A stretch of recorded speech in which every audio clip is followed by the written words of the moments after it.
Making a recipe that calls for butter? Make it better with European butter from France. With a minimum of 82% butter fat, it's no wonder French butter is the #1 choice for chefs the world over. Whether you're whipping up an omelet, sautéing vegetables, or spreading it on toast, the rich, cultured flavor of butter from France always elevates. Be sure to look for Made in France on the label, and for recipes, tips, and tricks, go to tasteeurope.com. Hey there, listeners. It's Matt here. My book, Koreaworld, is out April 23rd. That is next week. I wrote the book with my good buddy Dookie Hong. We've been working on it for several years, and it's all about modern Korean food around the world. There's a link in the show notes, or you can buy it at your favorite local bookstore. We're so proud of this book, and I really think you're going to love it. Koreaworld, it's out April 23rd.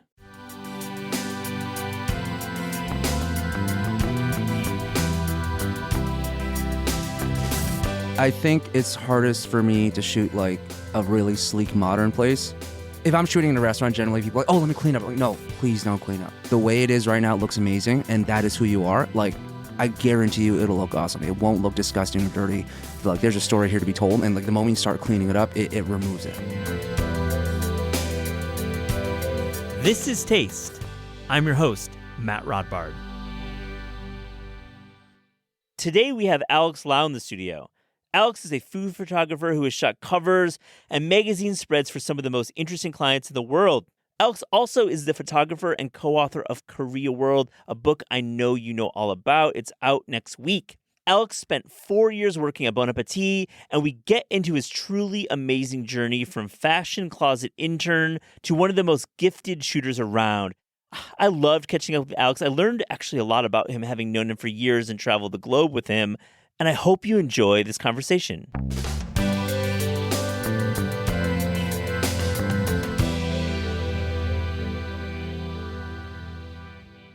Alex Lau, welcome to This Is Taste. My friend, how are you? Good. I'm excited to be here. I'm so happy to see you. I haven't seen you. We were doing color proofs in this office a few months ago for the book, but I haven't seen you in the flesh in a while. So how are you doing? Like, we see each other sporadically once every 3 to 4 months. I know. And most of the time, not in New York City. It's usually not. Yeah, the last 2 years is we went to Korea twice. We traveled America a couple times.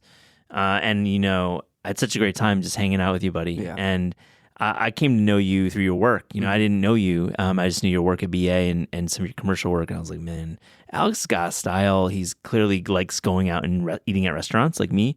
And we're going to talk about Koreaworld, the book that you photographed and you're co-author of, and Dookie and I think consider you a co-author. Before we get to talking about your career and your history with cookbooks and editorial photography, where have you been eating these days? I think of you as such a restaurant fan. You really understand style and new restaurants. I always want to know where you're eating. Yeah, I mean, honestly, a lot of it has just been at home.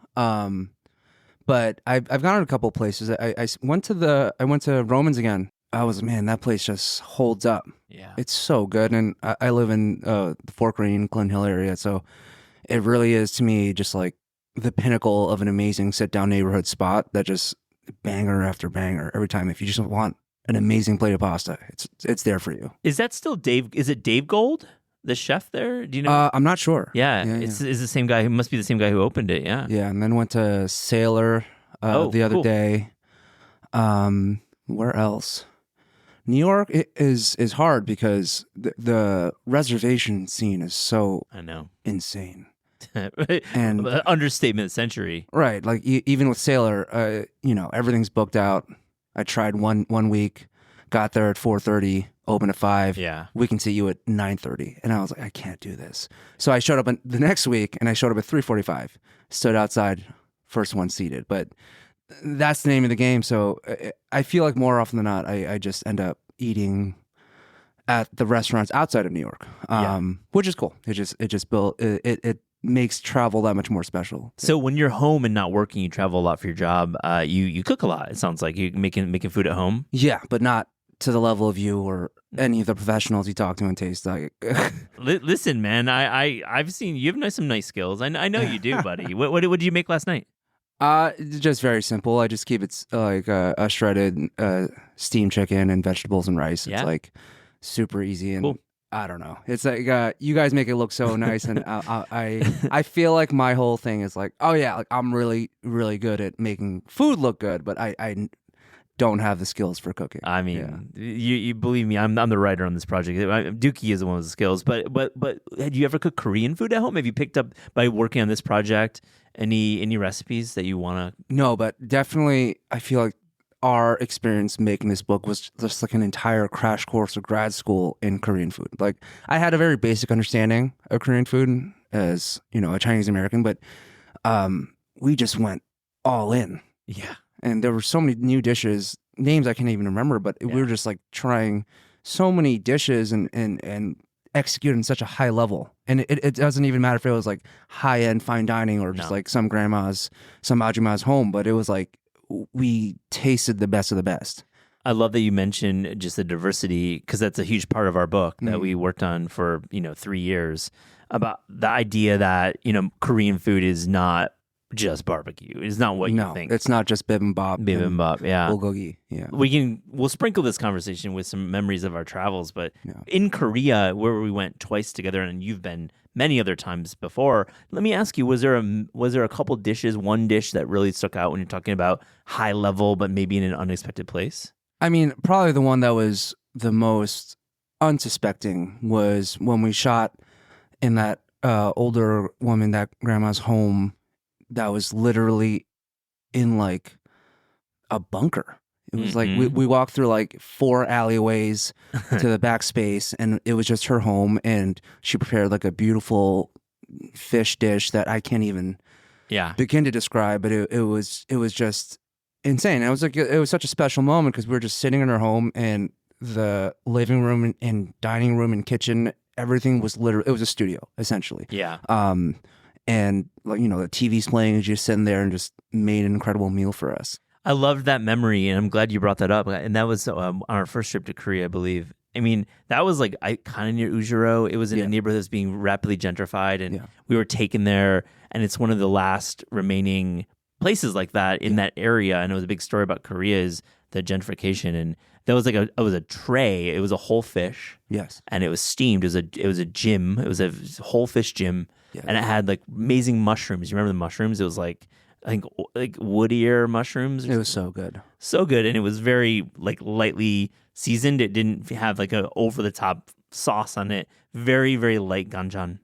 So happy you mentioned that one. Yeah. And like, I feel like one thing that's so interesting to me about Korea, and like, obviously it's so modern, so fast paced, and it has an incredible modern cuisine scene. But I feel like there's this hard and fast line between in the Korean society where it's like, here's all the modern things, here's the young contingency, and there's this very small pocket of like older folks that are making traditional food or might be more divey or is quote unquote, not as Instagram friendly. Yeah. But is beautiful food.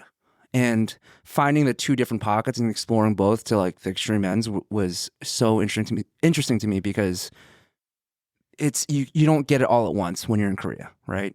When you go to a neighborhood, generally things are pretty polished, very branded well, and eventually, if you walk around Seoul, if you're walking around Busan, you'll find these smaller pockets where it's just all older folks, and it just seems so incredible that they're playing like Korean foxtrot. Mm-hmm. Everyone is like 75 and older. Yeah, they're sitting outside smoking cigarettes, and it's just it's incredible. Yeah, I mean, it's such a great point about this is a culture that's aging out of Korean society and culture, and this aging generation. Some are doing better than others, and you did such a great job. The way you work is you're very this is reportage at its fullest. You're up close, you travel light, and you shoot quickly, and I think that's a really difficult skill, Alex, and I think I commend you for being able to shoot. How did you decide on your aesthetic? Because you do have an aesthetic, I believe. I don't know if you agree with me. Please disagree. I have such a hard time describing my aesthetic or describing my work. Yeah. And it's still really interesting or strange or foreign to me to hear someone articulate their words or describe my work to me. But but that's the name of the game, right? It's like I create work and people respond. I don't know. I feel like the easiest way to describe my work is like earnest and natural. I'm not really good at creating moments. I'm good at capturing moments. Like I'm not the type of photographer that's like, all right, let's put this here and do that and that. I'm like, no, here's this cool old lady doing something incredible right now, and it's gonna last 3 seconds. If we don't get it right now, Yeah. we're gonna lose it. And that kind of lends itself as to why like my setup is pretty nimble. I work fast because moments are generally fast, and I have to be able to keep it moving. And if something's not working, I move on. Or if like we show up to a place, I'm like, this is kind of dead. We'll move on. And if we're in an amazing place, I'm like, this is an incredible 10 minutes. Let's focus and dial in on these 10 minutes, get it, and we'll move on and go to the next spot. But yeah, like I feel like my work can generally be described as like closer to photojournalism than like food photography. It just happens to be like food adjacent or involve food in many ways. Thank you for indulging our listeners. I know it can be not the easiest thing to talk about your craft because you just do it. I mean, it's truly, but I appreciate you doing that. And I'd say approachable is something, a word that I use with your work. I think there's certain styles that are heavily stylized and heavily lit that feel very studio, and that's, there's a place for that. I'm not against it. Huge respect to photographers like that. For sure. It's a very difficult skill to nail every time in a studio, but when you're doing photojournalism and photorealism, it feels real. Right. Real is the word I think about. Was there an early shoot when you were starting your career that you kind of figured out this is something you really like doing? I never planned to be a photographer, and it kind of just ended up as one, and I ended up as a staff photographer at Bon Appetit, where quite honestly myself personally feeling I not necessarily floundering, but more like I was really just finding my voice. And I think it was maybe my third year in, and I got an assignment to go shoot an assignment for Mission Burritos in San Francisco, which sounds cool, and it's amazing. But for my food photographer friends out there, or those that have tried shooting food, shooting a burrito is pretty difficult. And I was assigned 9 different burrito spots. They look like little babies in blankets. I mean, they're unless you're doing cross sections, and those become boring. You're so right. It's not an easy thing to shoot. This far in, it's still quite a challenging food to shoot. But anyways, I think that was really where I was given the opportunity to have free reign to just like go. And I think it was because maybe it was kind of a one-off assignment, or they're like, this is low stakes. Let's give Alex an opportunity to do what he can, see what he comes back with. And I'm from San Francisco. The Mission Burrito is very important to me. San Francisco is very important to me. So I felt like this incredible pull to be like, all right, you just have to dial in and perform and just like come back with something. And I think back then, maybe even now, but a lot of my creativity is like fear-based. If I feel like I'm in a place where the stakes are high and I have to perform, that's generally where my creativity comes out. But yeah, I think that was my first opportunity where like some semblance of my voice came out. And I think the core of my aesthetic, or like what interests me in photography, is like, I love fine dining, but like more old school spots or divey spots or communities that people might look over or like aren't as like slick and cool. I love finding the detail and the beauty in that, and like shooting beautiful portraits or shooting food that might seem everyday or a layman's food, but finding ways to make that look incredible and beautiful. Let me ask you about the Mission story. I feel, did you end up shooting a lot of portraiture during that piece? Because I feel that is a real strength of yours, because you're a food photographer because you shoot cookbooks and work at BA, but portraiture is like your strength. I mean, we have so much portraiture in this book. I feel so incredibly blessed and lucky that you were with us side by side and were able to shoot these faces. Because when Dookie and I conceived the idea before you joined the project, we were like, we wanted Koreaworld to be about people. Yeah. We knew the decades since we wrote the first book, it wasn't necessarily about the instruction of how to make stuff. We like wanted community in our book. Mm-hmm. And the fact that you were able to shoot so many people and capture emotion was it's just phenomenal, Alex. And so when you're on this mission shoot and you're like stressed out, because nine places that's rough, bro. I mean, that's rough. Yeah. And this is for the magazine, I would imagine. Yeah. So like, how are you just like, you're like, hey, like hanging out and working back a house and getting portraits?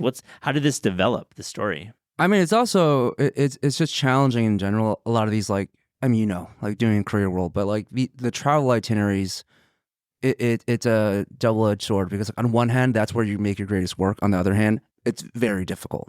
You're going in to a restaurant, usually during service. You have a shot list. Sometimes front of house or the manager doesn't even want you there. They're just doing it because they're like, oh, we know this is good media, but we don't want you here because we're running a business and you're getting in our way. So there's this fine line of like coming to someone's house, being respectful, but at the same time, you're there for a job. You don't want to take over and like be like, oh, these are my lights, this is my photography. Let me like ruin the entire experience of the diners and the employees. But yeah, you go in and you have a shot list. So like, all right, I gotta shoot this burrito. You have to shoot the food, and you have to make it look beautiful. But for me, food photography, at least my version of food photography, isn't just limited to food. It's all encompassing. I want to tell a narrative, and that boils down to like we have to make the food beautiful, but like who makes the food, and how do we capture their soul and essence? Fully agree. And like have it translate and make it look cohesive with the food. How do we capture the beautiful nuances of the space? If I see this awesome mural on like in the restaurant, let's capture that. If I see an employee that just looks so awesome, like they might not even know it. It's like some 17-year-old kid, but they look so punk in like a way that's not even punk, right? Like they're just like they're like next gen punk. Next gen doing things, something. Like, yeah. I remember I shot this awesome kid, like they were like 17 years old and it was their first week on the job. And I was like, I need to get a shot of you just working the line because you look awesome.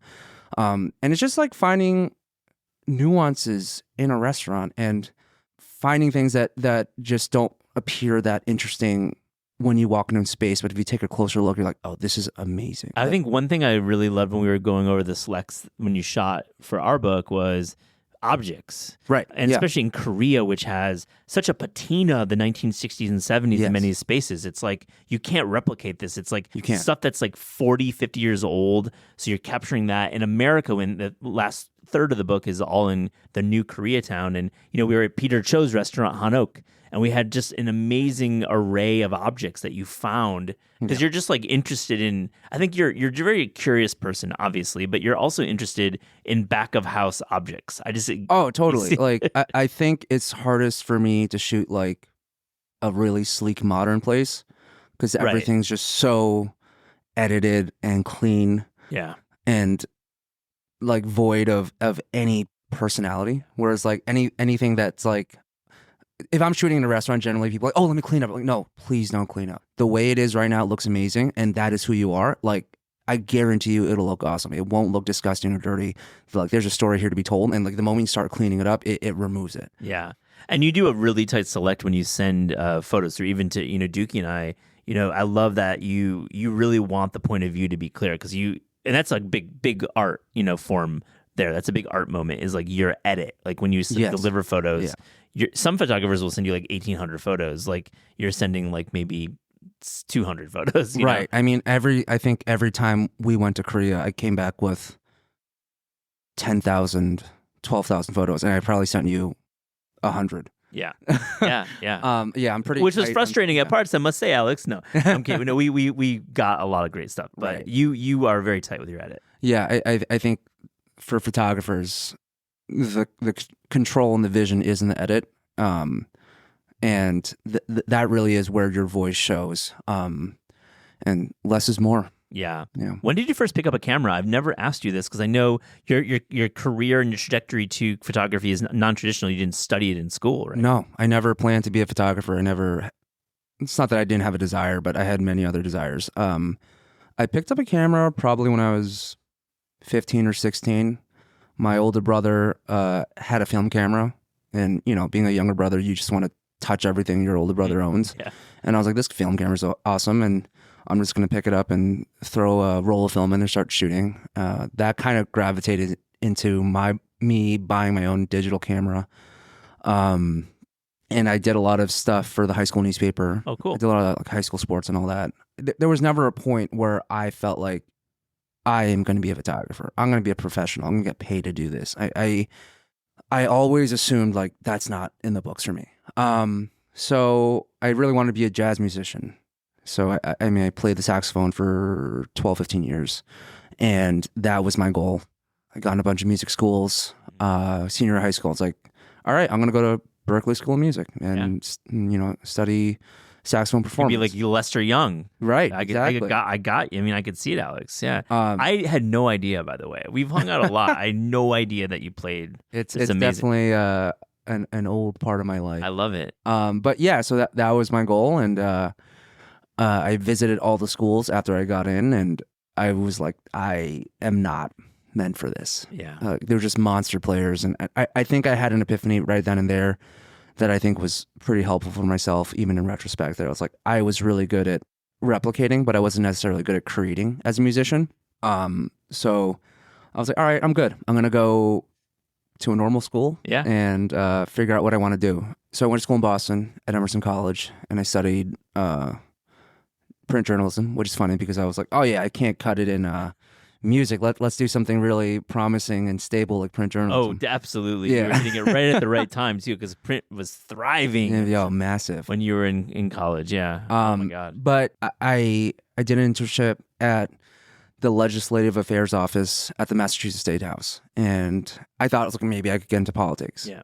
It was one of the most boring internships of my life. Yeah, what were you doing that like made you feel like it was numbing you? I don't even know. It's like I wore a suit every day, which was like cool for the first 2 weeks, and then after a while, I'm like, it's like the dry cleaning bills alone. You just don't want to deal with that shit. Yeah, exactly. I'm sitting there in a suit, but filling out spreadsheets or pulling zip codes for individual voters that are registered to a certain county and having them reach out to certain congressmen. It got old pretty quick, and I think if it really did interest me, I would have stuck with it. And I don't know, I could have had maybe a burgeoning career in politics. But your bro works in politics. I know. Yeah. My brother Roger, he works in politics. But it wasn't for me. So I did that, and I was like, great, got that settled. And the summer after my freshman year of college, I was like, I can either go home, work at Safeway, work at the supermarket, get a job for 2 months, or I have to do something. Mm-hmm. And ever since I was a kid, I really was into magazines. I loved magazines. I have this specific memory of reading. I loved the long form in GQ and Esquire, and I remember reading this story about this 14-year-old paparazzi kid. I think it was in GQ. It was like this paparazzi wonderkind, and it just followed him. They followed him for like 3 weeks. I'm like, that's incredible. And maybe on some level that was kind of formative. It was like I love long form, and seeing somebody thrive and succeed in photography was really appealing to me. I did an internship. There must be internships for magazines. In magazines, yeah, sure. So, what's that magazine job listing site that used to exist? There was like Media Bistro or Ed 2010. Ed 2010. Oh, exactly. Man, back in the day. Does that still exist? I mean, the hilarious part was that it was founded in the early 2000s, and it was called Ed 2010 because the editors wanted to run magazines by 2010. Right. I don't think it exists anymore. All right. Alex. So I was on Ed 2010 all the time. Oh yeah. And I was just I know that. looking up every single internship listing that I could do, where it was either, I don't know, I think I applied to maybe 50 internships. Yeah. Copy and paste cover letter, copy and paste, resume, which had nothing. I was a lifeguard at the YMCA. I was a tutor, and I worked at the Massachusetts State House. Yeah, it doesn't scream like food media. No. It doesn't scream that. Yeah. No. I applied to like Oprah magazine, the Time magazine, like literally every publication. Nowhere got back to me except for one. And after getting rejected from all these publications, I was like a week out from the summer, and I saw a posting for fashion closet intern at Esquire magazine. Oh, sick. And whoa, I was really into menswear. I mean, I'm sure you remember the era of like Tumblr and like men's wear. Oh, so you were into like back like the complex sneaker? Yes. Like Throwing Fits guys? Like yes, exactly. Guys? Yeah. Throwing Fits, even before 4Pins, Yeah, 4Pins, right. I was always on menswear Tumblr. And that was something that was like, I was obsessed with. And I was like, I know menswear. I like magazines, and this is a huge reach, but I'm going to shoot my shot. So I sent out a cover letter. I'm like, hey, like, I love menswear. I don't have much on my resume. I would love to be a fashion closet intern. And I just sent it out, and I'm like, I'm not going to hear back.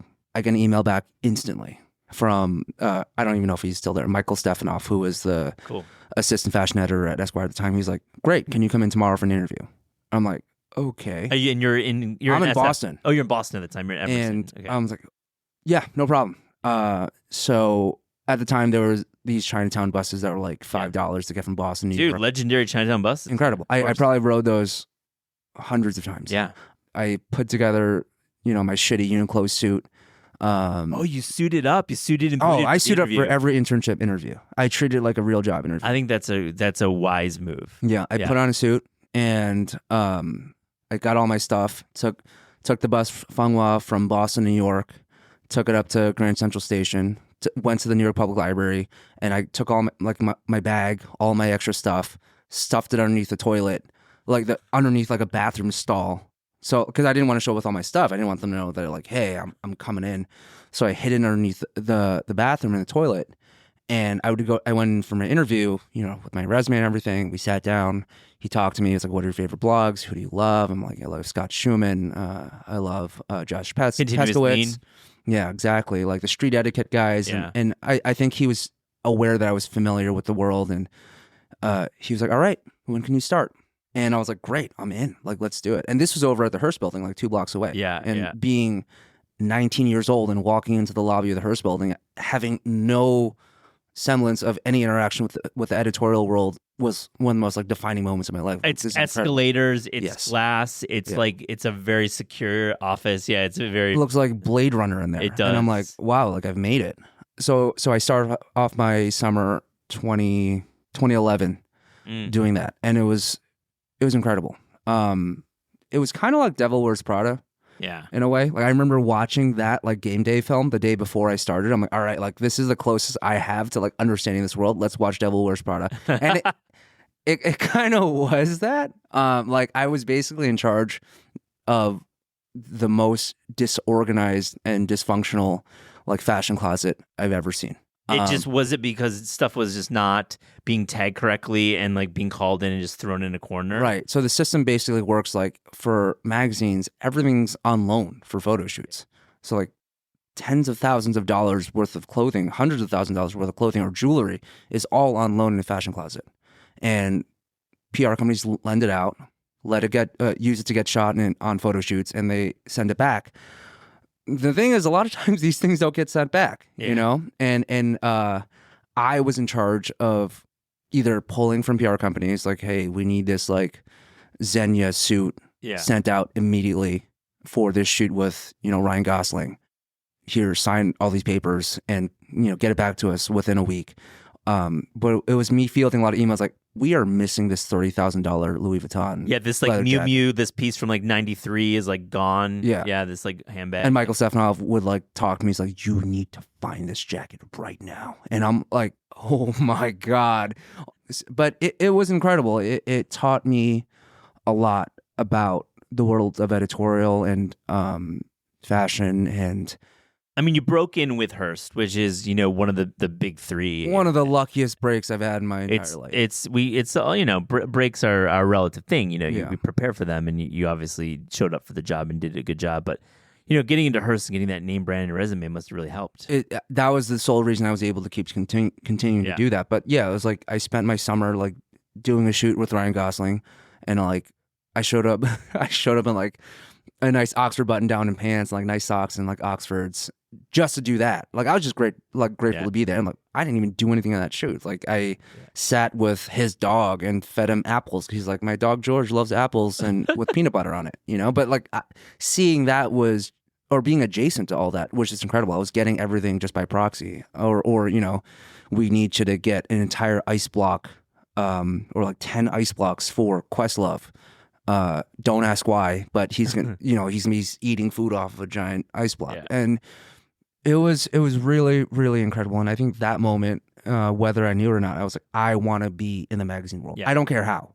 I just want to be a part of it. Because you were also involved in editorial meetings, and I think I worked at magazines as well, and I really, when you start seeing all the superheroes come together from the magazine for an editorial meeting, which is like the art department, the fashion department, the editorial department, the bosses at the front of the table. There's something very special about that moment. Also, like being 19 and being literally bottom of the totem pole I was unpaid Yeah. also too. It's like, so I was doing everything for free. So I was like broke. But like being 19 and seeing like senior editors, like creative directors, editor in chief, like these are walking gods. Like these Sure. guys, it's just like watching like Athena and Zeus sit at a table with you, and or rather, I'm sitting in the corner watching them talk. Yeah.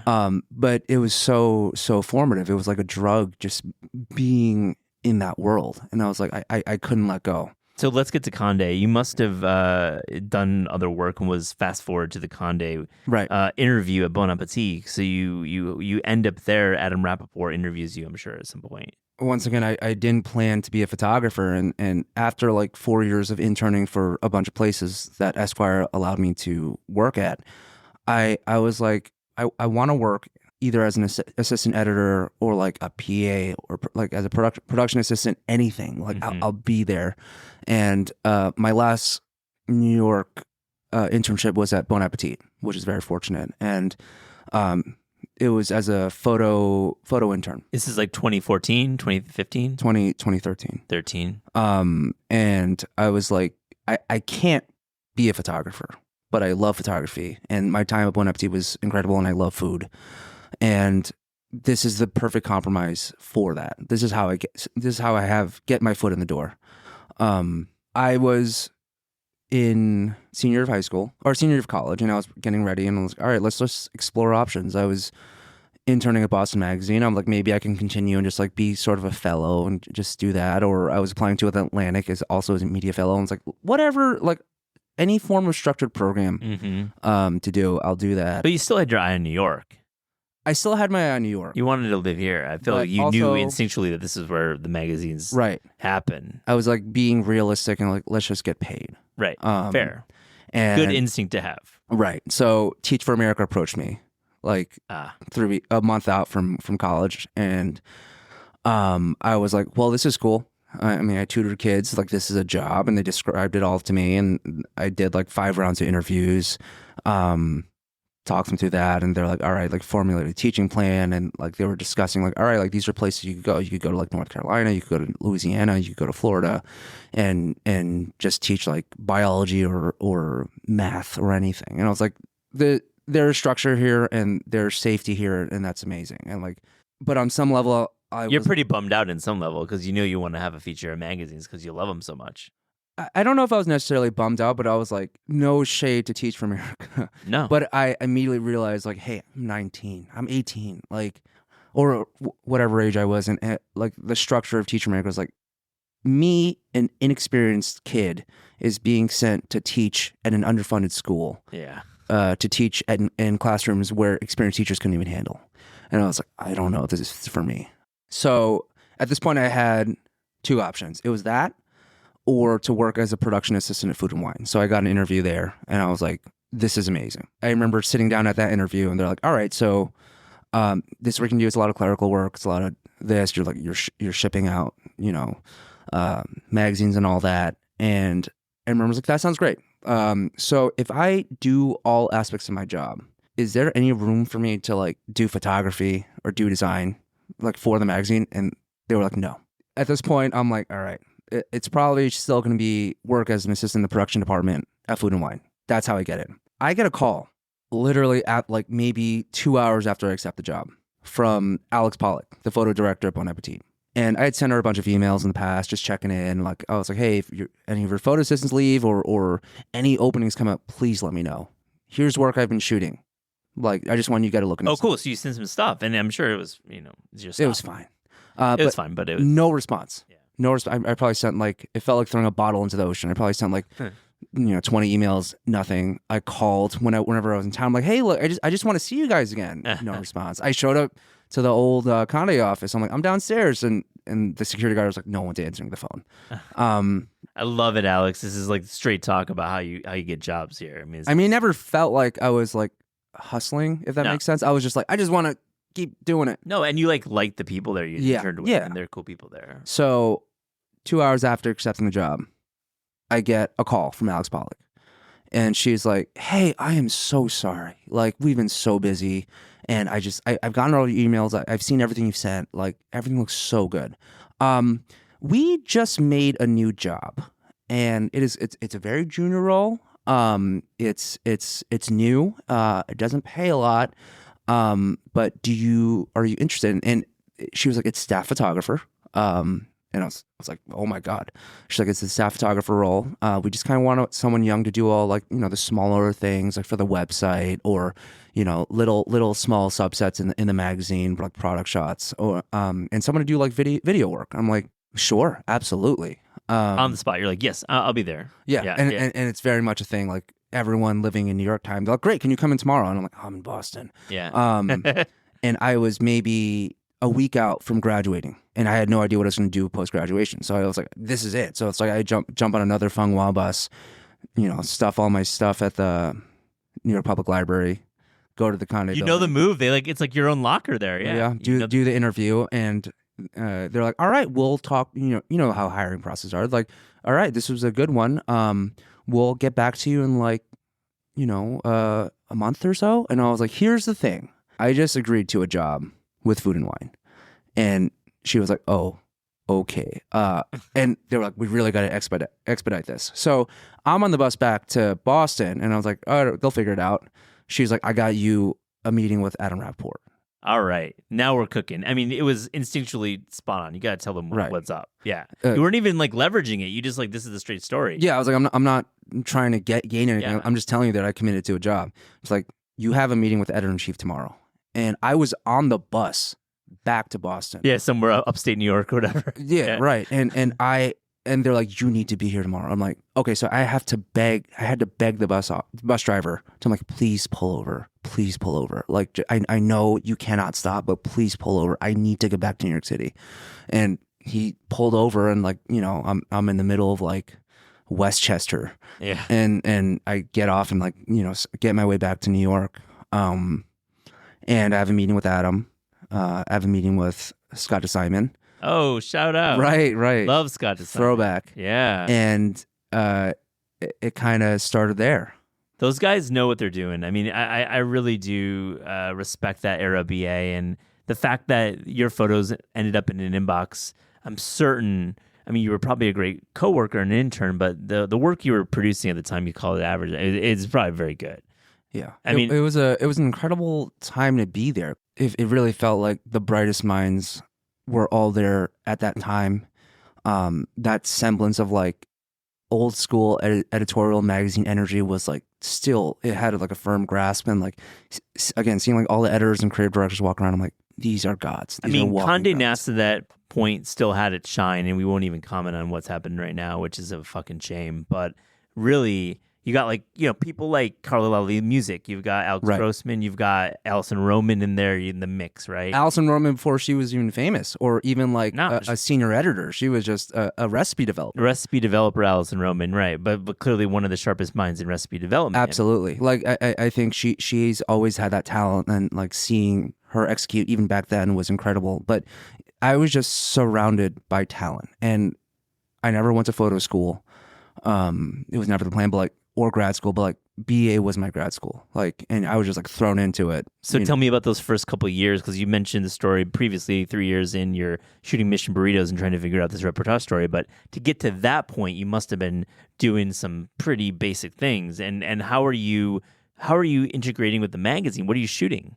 I'm shooting a lot of like, web recipes. Yeah. I was shooting with Matt Gross. Yeah. I don't know if you know him. Of course. Yeah. Web director at the time. And I was doing basically all of like the very, very low tier things that people needed. Like I was either shooting sponsored events with Bon Appetit and, a client, or shooting products on white, shooting web recipes on white. So a little e-com, a little bit of web. Right. Yeah.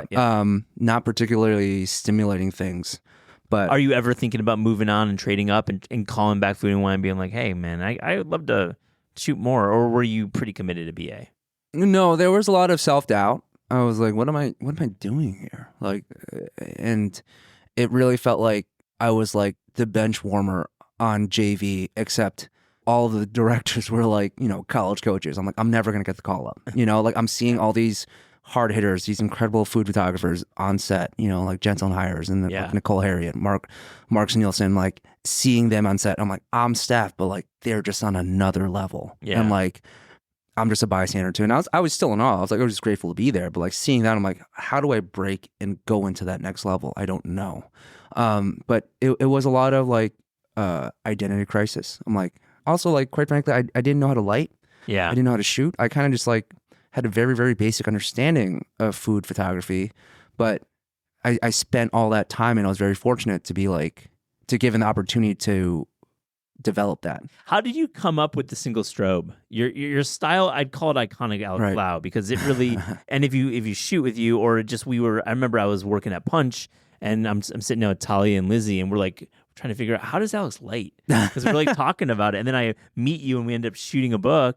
But you have the your single strobe is like what you're about. Right. I mean, the single strobe look kind of came out of necessity, because it's like, one, even though I was on staff, I wasn't really given a lot of resources. Yeah. So you had to buy all your equipment, I would imagine. No, I didn't have to buy most of my equipment, but they would generally be like, we can lend you this just that. I got it. Which would mean we can lend you one strobe. Yeah. And at the time, there were no wireless packs. So like, they're like, we can give you one like Bron color with a giant battery pack and one light, and you plug it in, and that's it. You worked with the big boys back in the day. Yeah. I remember hearing about the Alex Lau setup, which is funny to talk about you in the third person, but like you had a big strobe. And I would travel the country with that strobe, and like I looked like the Unabomber. Like I had an entire battery pack in a suitcase stuffed with like another light, and those things were fragile, so I probably shattered like 10 of them. So I would lug that around with me all over the world. I would carry heavy C-stands that weren't even travel C-stands, because they wouldn't give me the money to get a travel ultra C-stand. lights. Yeah, I remember we were checking to our flight to Jeju, and yeah, you got pulled aside. Yeah, right. I'm sure it happens literally every international flight. To it. But yeah, so I feel like the whatever look I came up with kind of came out of that, and quite frankly, it's like I don't feel like I invented that look or anything. It just kind of came out of necessity, kind of came out of inspiration from others. I remember seeing other still life photographers shoot cosmetics this way at the time, and I was like, that's really interesting. That's a really but to cool be clear, look. when we say single strobe, it's not Terry Richardson. It's not Terry Richardson. That's like a smaller strobe, right? Which is like Terry Richardson does more of like a point and shoot look, which I do like use sometimes. But that specific look you're talking about is where it's like, like one light that's directional and like kind of can emulate sunlight, or also just kind of looks like more of that retro 1950s, 1960s food look, which now feels like retro 2011 because everyone shot Terry Richardson style. Oh, absolutely. Yeah. But your single strobe is different because you light the full frame in a way, and it's not spotty. It's not spotted. Right. And I think that's a really, really cool look that I feel, frankly, I know you shot a lot for Sweet Green, but like you look at a lot of ad campaigns and you shoot ads yourself, and we'll talk about that. But like they copy. I mean, people are doing Alex Lau. I don't know about that. I feel like I was more a part of the movement, right? It's like me doing that helped inform others, or I was informed from others, and we just kind of built a small aesthetic together. I would never really lay claim to that specifically, but I was part of that movement. Now, advertising is generally 5-6 years behind from editorial, so did that 6 years ago, and now everyone's doing it now. Yeah. All right. So I want to push the conversation forward a little bit because we have I want to cover some cookbook stuff, not Koreaworld, but some of your other cookbook world. But like you left BA, times at BA were tumultuous, and we've had plenty of talk about it on the show. We don't need to relitigate any of that stuff because it's very well documented. But I mean, I guess in general, I want to ask last BA question. Do you miss working at BA? I mean, there's some aspects I definitely miss about it. Like my job now as a freelance photographer is so different. Yeah. There was a community there, and there was like people that, you show up and you work with the same people every time, which doesn't happen to me now. But yeah, I miss having that energy and like people, a specific team working towards the same goal every month. Like let's make another great issue, and being in that process. And it was just great being around such talented people. I mean, it's why I love magazines myself. Right. We carry that ethic at Taste in a much smaller level, but we definitely like to drive towards projects. And I just hope, do you feel like there could be a culture around food magazines similar to BA back in 2013 now? Do you think there is a place that happens? I really hope so. I mean, I feel like the structure of that is vastly different than it is now. I feel like talent is a lot more separated. So it's hard to formulate think tanks or like specific creative teams. And on either most of that talent has either gone to advertising or gone to tech, not specifically editorial. It would be amazing, incredible. But the bright side, I feel like a lot of that talent has shifted from magazines to cookbooks, which is why we're here today. I love that segue. Thank you for doing such a great job of doing that, because I agree with you fully. I think the cookbook is truly one of the last remaining vestiges of a full editorial team. Yes. Because when we meet as a team to do a book, it's very similar to putting together a magazine in a different way. Right. I want to talk about a little bit of your other book work, and one I really want to call it is Rambutan. Just a terrific editorial work from Cynthia, who I think who's on the show when it came out, and I'll link to the show notes. It's a great conversation about Sri Lanka. But I'd like to get a sense. When you're doing that book, what are you learning about Sri Lanka, and what was that project like?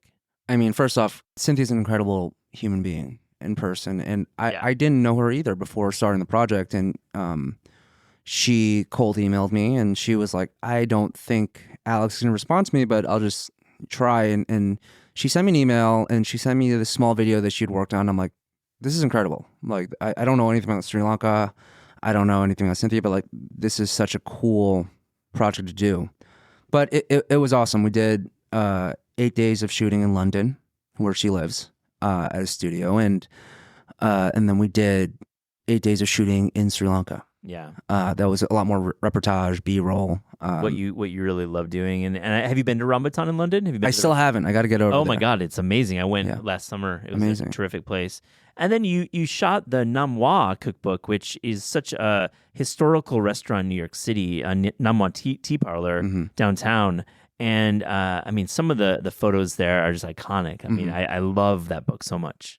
Yeah, that's an incredible book too. That was one of my first cookbooks, so I was really finding my feet on that. But it was really cool, and like understanding the history of Namwa and me being Cantonese, and like finding my Cantonese culture within Namwa was an incredible project to be on. And yeah, that was a really special one. I really, I mean, the photography is terrific. What keeps you busy now? Are you working on, are you working on cookbooks is the question, because we joked, like, you're like, Koreaworld is my last cookbook. And I'm like, brother, I respect it. We've been pushing hard for this book. Really, it's been a lot. But then you're back in the game. You keep getting pulled back in. Yeah, every time I'm on a cookbook, I say that. But I think the thing is, it's like cookbooks are kind of like being in the weeds, cooking at a restaurant. And when you're doing it, you're like, this is horrible. And you're so dialed in, but you're like, this is insane. How do I keep up with this? And then you're done, and you're just sitting there, you're like, all right, that wasn't so bad. That was fun. You know, it's funny. And that's kind of what cookbooks feel to me. It's like it's you just get pulled in every time by the creative process, and like having the ability to like explore your vision and help tell someone's story. So yeah, I said no more cookbooks, but I'm doing Calvin's cookbook, Bonnie's cookbook, right here at Clarkson Potter, right here at Clarkson. Exactly. Great. Excited to see that. It's going to be out probably fall 25. I think so. Yeah, fall 25. And then I'm doing Natasha Pickowitz's book. Oh, amazing. Yeah. And then I'm doing Rick Martinez's book. Another Clarkson Potter. Exactly. Yeah. So we're going over to Mazatlan in Mexico for about 2 weeks. Oh, and is that coming up soon? Yeah, that's next month. Oh, amazing. Yeah. Oh, dude. Well, you got terrific projects. These are iconic voices in food writing, and they're all the Bonnie's is the first book, but the other folks have done other books, so it'll be a little easier maybe. Is there a book that you would want to author and shoot?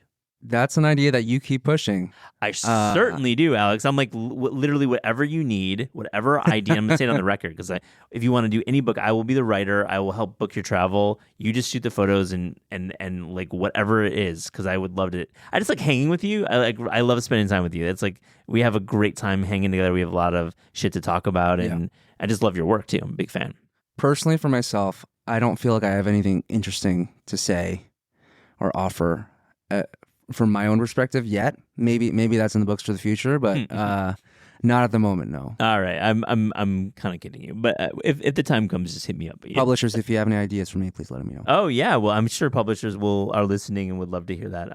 And then on the commercial side, you're traveling so much. Are you just doing you're working for clients and stuff? Yeah, I mean, a big part of my work these days is advertising. So it's kind of the stuff that, pays the bills, that lets me have fun and do cookbooks. But yeah, generally stuff like that. Yeah, I mean, do you enjoy any form of the advertising work at all? I mean, does it? I mean, you get to do some cool travel, I guess. Yeah, I mean, it's a lot of travel. It's very different.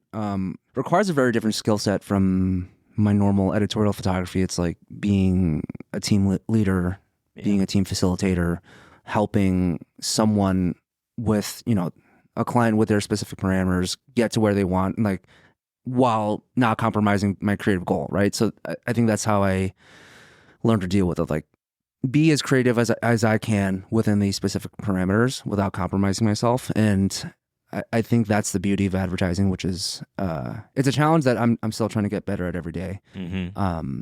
But yeah, it's quite different, but still something I enjoy. I'm sure you enjoyed it in a different way. It sounds like, and definitely have you been anywhere cool travel wise? Like I know you're always all over the place. Right. I was just in Portland, Oregon the other day. I was in LA. I'm in LA a lot. Yeah, I generally work in LA more than New York. Yeah, I mean, LA's a great place to LA's hang incredible. in general. I love the food scene in LA. Me too. I go to LA a lot myself, and it's a really fun place to like detach from New York and go to LA. Yeah, no shade to New York where I live, but yeah. I love the food scene in LA a lot more. You gonna get that upstate place?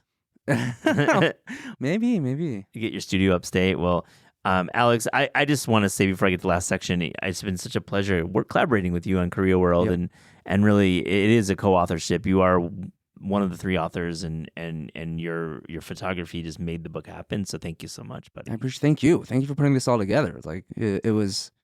I think it's definitely one of my favorite books I've shot. So you say it to everyone, I bet. No, and thanks for sharing the story too. It just your story is really really cool to hear your journey. On This Is Taste, we ask guests about the discerning taste. So to close this interview, here's a little rapid fire, fast and furious taste check. Alex, are you ready? I'm ready. Okay, the best fruit. Lychee. Oh, absolutely, and fresh lychee. Yeah, because I think the canned is what we typically get. Right, but you get, where have you had fresh? In Hong Kong. Yeah, which is it's straight from the source. Ooh, it'd be so good. I don't think I've ever had fresh lychee. So, the worst vegetable. Like Chinese bean sprouts. What are you? Or kind of like the bean sprouts you would put in like pho. Oh yeah, flavorless. Not a fan. They'll get caught in your teeth. Yeah, good call. That's the first one. That's one's come up. The best dessert. Affogato. Yeah. Is there a place that you got it that you really like? The one that's probably most memorable to me is either the one at Wild Air or the one at Estella. Yeah, the Wild Air one. Yes, good call. Okay, your favorite American fast food chain? Panda Express or Chipotle.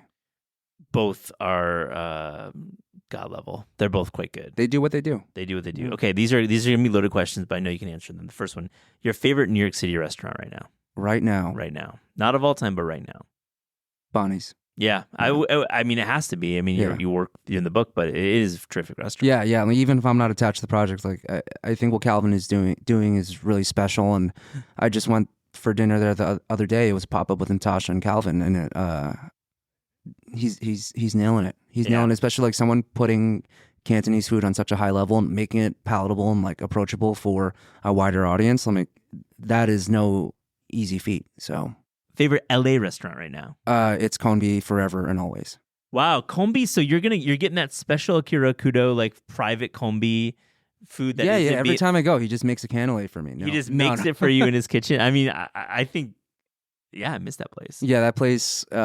It's one of my favorite places in the world forever, and it's very sad that it doesn't exist anymore. But that's it. And you shot the iconic Bon Appetit cover, which was named them the restaurant of the year 2019, maybe. Yeah, 18. The egg sandwich. Yeah, the egg sandwich, and put Konbi on the map. So shout out Akira. Shout out to Akira. Your favorite cookbook of all time?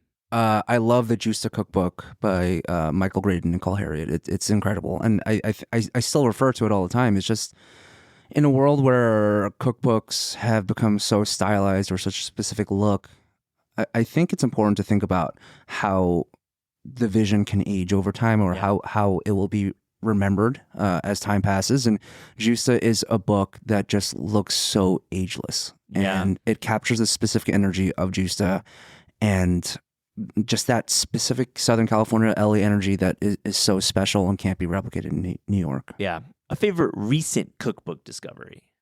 The recent cookbook discovery is probably the Mr. Jew's cookbook. Yeah. Which was incredible. And, being from San Francisco, that is so special to me.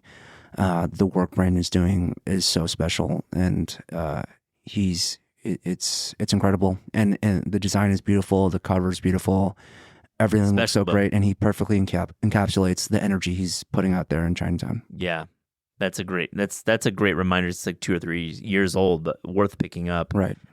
Favorite city outside America to visit for food? Either Hong Kong or Mexico City. A couple more. Cuisine you would like to learn more about? I'm very, I feel like I'm quite undereducated on like Eastern European food. I keep hearing about, you might know about it. There's just like that hall in Ridgewood where it's just like, it's like a specific subset of like Lithuania or like the Czech Republic where they like really specialize in like a certain part of that region. And I don't know. I'm like, I don't know anything about like Eastern Bloc, type of food. So I would definitely love to understand that a bit more. It's gotta be a travel story. You gotta right. photograph that. That'd be pretty cool. Last one, your favorite sandwich? Banh mi, always. Yeah. It's definitely my number one and we drafted sandwiches like 2 years ago, and that was my number one. Yeah. Alex Lau, what a pleasure. Thank you so much for coming in and joining This Is Taste. Thanks, man. Yeah, glad to be here. This Is Taste is hosted by Eliza Abarbanel and me, Matt Rodbar. The show is produced by Shalia Harris and Pat Stango and edited by Clayton Gumbert. Theme music by Steve Rydell. Visit Taste online at tastecooking.com and make sure to subscribe to our newsletter for updates on all cool things that are happening.